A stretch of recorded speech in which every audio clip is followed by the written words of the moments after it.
Congratulations on the completion of your course. I want to discuss a few things that happens after whenever you complete a course or watch a tutorial and perform with it. These things are going to happen after that stage and they're going to take you by surprise. So personally they did for me, and hence I wanted to make this video. So first of all, the thing that you want to know is that, bro, your results from the course and the things that you're going to practice after, they're not going to be the same.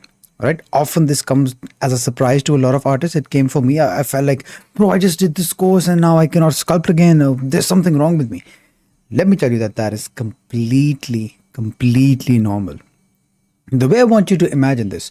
So imagine the first time you ever rode a bicycle, and maybe you had training wheels in the back, right? You're pedaling your little cycle with the training wheels. But then once you're ready, your father or you take off your training wheels, and then you might lose your balance a bit. Maybe in worst case scenarios, you might fall again. So the same thing happens with the course. So with the course, you got this result, right? Course, tutorial, any material, anything that you're watching is always going to be the training wheels. So whenever you complete the course and when you go try things on your own, it's like removing those training wheels from your bicycle. So you're going to pedal your little bicycle and maybe you're going to lose a bit of balance. Maybe you're going to fall off. But the next best action for you is to get up, dust yourself and try again. Okay, so if you get this result with the course and then you get this result after you're trying things on your own, it is completely fine. Though I have made some pointers for you, which if you keep these in mind, your balance wouldn't, how do I say, you won't lose your balance that much. So the first most important point is that always use references. You've already taken away this lesson from the course. We had 3D models, we had a lot of references in the course. Okay, and remember that your sculpt is just a reflection of how good your references were. And the tip that I have for references is use less but more consistent. What do I mean by that? So inside the course, we just have one reference, which was the 3D model. And you spin it around, it was consistent. So no matter what angle you looked at it, it was completely consistent. So the main issue happens when people try to mix match a lot of things. Okay, they have a front view of someone else, side view of someone else, third quarter view of someone else. So they're like, oh yeah, I like this beautiful female, her side view is nice. Oh, this female has a very beautiful lips. But when you try to combine all the things, it's a recipe for disaster. So an example that I have is try to find references like this. The best reference is a 3D model if you can find it, and if you can purchase, do purchase them as well. They are brilliant study materials. So another ideal situation is that you find references like this. Okay, so you have the front, the third quarter, the side, and you can see all of them are consistent. They are of the same female. The plus point about these references is that you can see that they are grayscale. There's no color to distract you. There's no lighting to distract you. So this is what you might be seeing in your viewport as well. So avoid celebrity sculpts for now because they're never consistent. The focal length always differs. The angles always differ. In some they are smiling, some they are serious. Build upon your base first. Always focus on the base. Okay, and the stronger base you have, then you can explore those celebrity sculpts as well. And yeah, like you can see here, it's still grayscale. You have all the angles. You can see this is not grayscale, but it's like a matte cap, what you see inside Blender. So these are some really good references that you can practice along with. Okay, apply all that knowledge. The second tip that I have for you is to always look first and then sculpt. Okay, now you're doing things with me inside the course. You're following me step by step, however it is.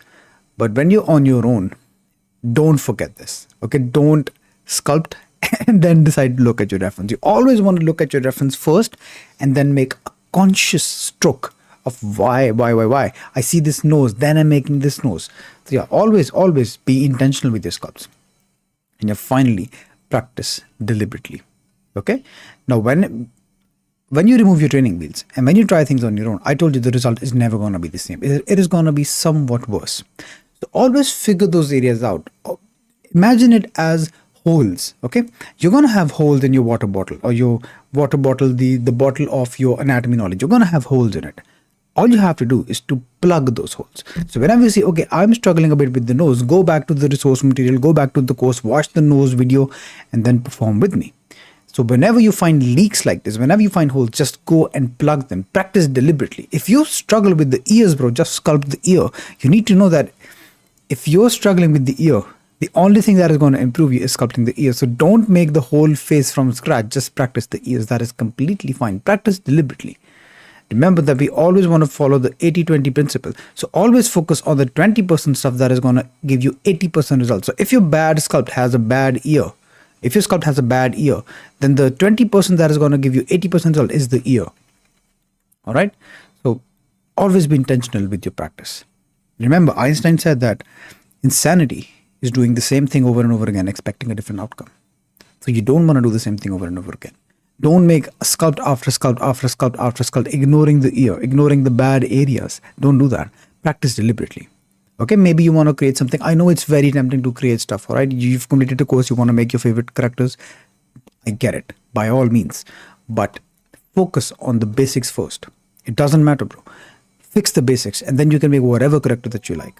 Okay, and whenever you feel ready, you can jump on to the DaVinci School, where you can access the you can access the full head sculpting course.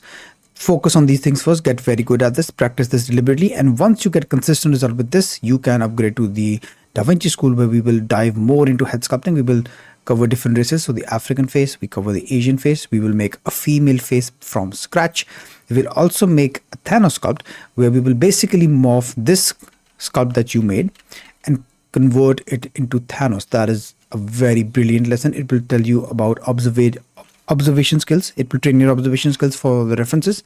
And you will see that once you have a generic face, once you have a good understanding of the generic features, it's so much easier to make the characters that you like. And yeah, see you whenever you're ready. I just wanted to make this video so that these things, they don't take you by surprise and you're not like, hey, Sarkis the scammer. I tried his course and then after his course it didn't happen. It's completely normal. This is how things are. I don't know. I don't think any other instructor tells you these things, but yeah, these are very important things. So don't be scared. Don't be discouraged that after the course. So don't be discouraged that after the course your head looks like this. It's completely fine.